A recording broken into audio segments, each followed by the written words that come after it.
Movie की शुरुआत 6 आदमियों को दिखाते हुए होती है जो एक प्लेन में बैठकर के कहीं जा रहे थे। दरअसल ये लोग कहीं पर घूमने के लिए गए थे, लेकिन इनके एक साथी की आंख में इन्फेक्शन होने की वजह से इन्हें वापस लौट कर के आना पड़ा। इस वक्त इनका जहाज एक समंदर के ऊपर उड़ रहा था और मौसम खराब होने की वजह से इनका पायलट रास्ता भटक गया था। पायलट का नाम जॉन और उसके साथी का नाम मैक्स था। इन दोनों को कुछ भी समझ में नहीं आ रहा था कि आखिर ये लोग जा कहाँ रहे हैं। चारों तरफ सिर्फ समंदर ही नजर आ रहा था। यहाँ पर हमें पता चलता है कि इस समंदर के बीच में एक ऐसा टापू भी था जहाँ पर सिर्फ खूबसूरत, हसीन और जवान लड़कियां रहा करती थी। उधर उनका प्लेन लगातार आगे बढ़ता जा रहा था। काफी देर ऐसे ही भटकने के बाद उन्हें पता चलता है कि उनके प्लेन का फ्यूल खत्म होने वाला है। यहाँ तक कि उनके प्लेन का कंपास भी खराब हो चुका था और रेडियो भी काम नहीं कर रहा था। जॉन मैक्स से कहता है कि हम इस प्लेन को ज्यादा देर तक उड़ा नहीं पाएंगे, इसलिए ये डिसाइड करते हैं कि जहां भी जमीन नजर आएगी हम अपने प्लेन को वहीं पर लैंड करवा देंगे।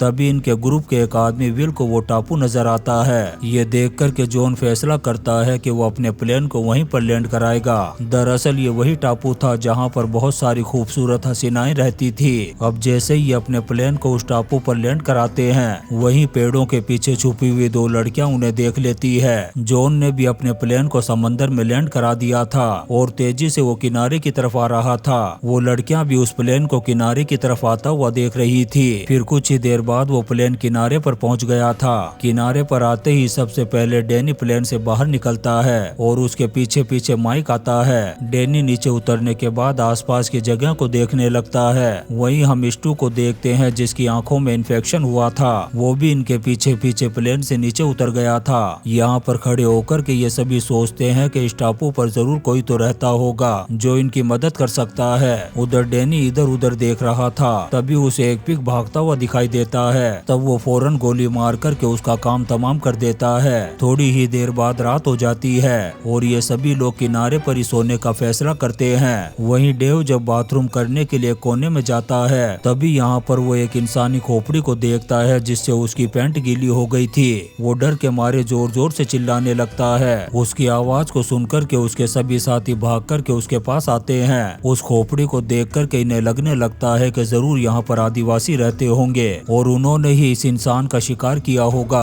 फिर जब सुबह होती है तो हम डायना नाम की एक औरत को देखते हैं। उसके आसपास बहुत सारी खूबसूरत लड़कियां बैठी हुई थी। वो औरत अपनी देवी के सामने हाथ जोड़ कर के कह रही थी कि हमारे इस टापू पर बहुत सारे मर्द आ चुके हैं और अब सिर्फ तुम ही हमें उनसे बचा सकती हो। यहाँ पर हमें पता चलता है कि डायना इन सभी लड़कियों की लीडर थी। वहीं दूसरी तरफ हम विल और मैक्स को देखते हैं जो पानी को ढूंढने में लगे हुए थे। उधर माइक और डैनी भी अलग टीम बनाकर के पानी को ढूंढ रहे थे और इनके दो साथी स्टू और डेविड प्लेन में ही बैठे हुए थे। ये दोनों प्लेन में बैठकर के बातें कर रहे थे। तभी अचानक से इनके पीछे एक आदि मानव आ जाता है। स्टू जब उसे देखता है तो फौरन गोली मार करके उसे दूसरी दुनिया में पहुंचा देता है। उधर विल और मैक्स जब आगे बढ़ रहे थे तभी उन्हें एक फ्लेयर गन की आवाज सुनाई देती है। दरअसल ये फ्लेयर गन डेविड ने चलाई थी। इसी बीच विल और मैक्स की नजर एक खूबसूरत लड़की पर पड़ती है जो डर कर के भाग रही थी क्योंकि एक आदि मानव उसे पकड़ने के लिए उसके पीछे पड़ा हुआ था।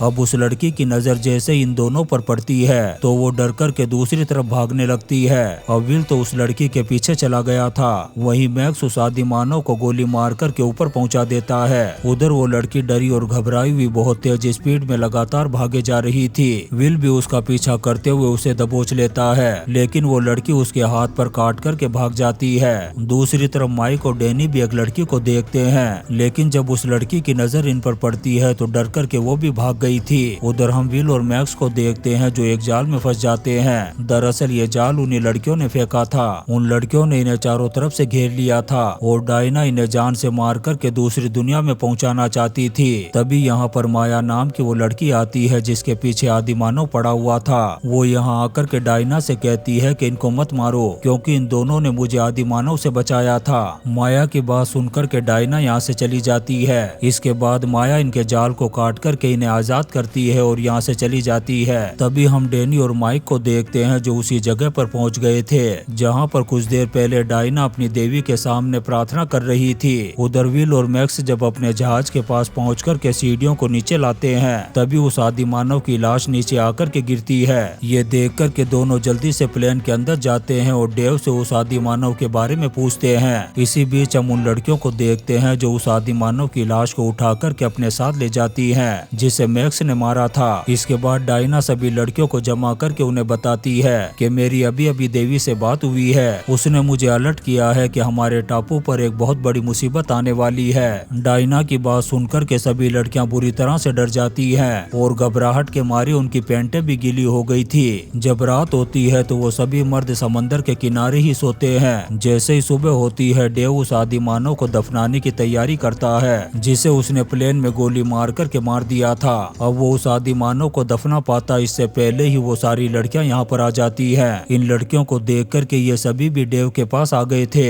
यहाँ पर ये लड़कियां इनसे कहती है कि इस आदि मानव की लाश हमें चाहिए, तब ये उसकी लाश इन लड़कियों को दे देते हैं। इसके बाद ये लड़कियां उस आदि मानव की लाश को लेकर के यहाँ से चली जाती है। उनके जाने के बाद मैक्स अपने साथियों से कहता है कि हमें इन लड़कियों से दोस्ती कर लेनी चाहिए ताकि हम उनकी मदद से इस टापू से निकल सकें। मैक्स का ये आइडिया सभी को पसंद आता है क्योंकि ये सभी लोग इस टापू से निकलना चाहते थे, लेकिन ना तो इनके प्लेन में फ्यूल था और ना ही दिशा दिखाने वाला कंपास काम कर रहा था। इसी वजह से ये लोग यहाँ से निकल नहीं सकते थे। माइक को भी मैक्स का ये आइडिया बहुत पसंद आता है। इसके बाद वो प्लेन में जाकर के कुछ बर्तन और कपड़े लेकर के आता है ताकि ये सारी चीजें उन लड़कियों को गिफ्ट देकर उनसे मदद ले सके। अब डैनी, मैक्स और माइक ये सारा सामान लेकर के उन लड़कियों की तरफ जाने लगते हैं। तभी रास्ते में इन्हें उन दोनों आदि मानव की लाशें दिखाई देती है जिन्हें डेव और मैक्स ने मारा था। वो लाशें एक जगह पर लटकी हुई थी।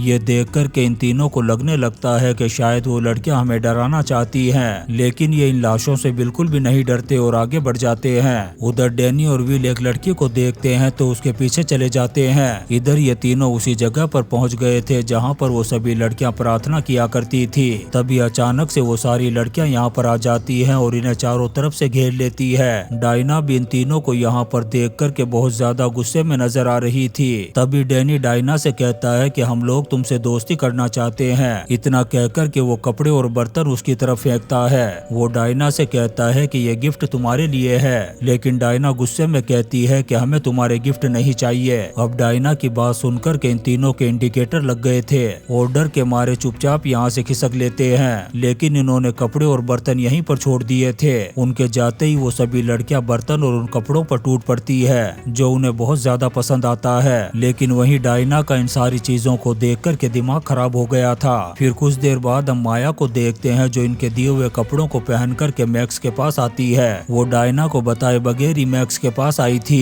दरअसल मैक्स ने माया की जान उस आदिवासी से बचाई थी, इसलिए माया को मैक्स पसंद आ गया था। यहाँ पर मैक्स माया को कॉफी पिलाने की कोशिश करता है, लेकिन माया ने आज से पहले कभी भी कॉफी नहीं पी थी, इसलिए जब वो कॉफी पीती है तो वो उसे बिल्कुल भी पसंद नहीं आती। कुछ ही देर बाद सभी लड़कियां प्रार्थना वाली जगह पर जमा हो गई थी। यहाँ पर माया सभी लड़कियों को बताती है कि मुझे मैक्स से प्यार हो गया है। तभी यहाँ पर डायना आती है और सभी लड़कियों को बताती है कि मेरी अभी अभी देवी से बात हुई है। उसने मुझे बताया है कि हमें उन आदमियों से दोस्ती कर लेनी चाहिए ताकि हम उनकी मदद लेकर इस टापू पर से सभी आदि मानव का खात्मा कर सकें। फिर जब सारे आदि मानव खत्म हो जाएंगे उसके बाद हम उन सभी आदमियों का भी काम तमाम कर देंगे। डायना की बात सुनकर के ये सभी लड़कियां बहुत ज्यादा हैरान हो जाती हैं। दरअसल ये सभी लड़कियां उनसे दोस्ती करके उनके साथ इंटीमेट होना चाहती थी, लेकिन डायना की बात सुनकर के सभी लड़कियों का दिमाग खराब हो गया था और वो बहुत ज्यादा दुखी हो गई थी। उधर हम डैनी और मैक्स को देखते हैं जो किनारे पर बैठ कर के बातें कर रहे थे। तभी दो लड़कियां उनके पास आती है और उनसे बातें करने लगती है। वहीं विल समुद्र में मछलियों को पकड़ने की कोशिश कर रहा था। तभी एक लड़की उसे देख कर के उसके पास जाने लगती है। तब डैनी भी उठ कर के उसके पास आ जाता है। उधर मैक्स के पास माया अकेली बैठी हुई थी। तभी मैक्स मौका देख कर के माया को किस करने लगता है। मैक्स का किस करना माया को बहुत पसंद आता है। तब वो भी मैक्स को किस करना शुरू कर देती है। इसी बीच हम डेव को देखते हैं जो किनारे पर अकेला ही टहल रहा था।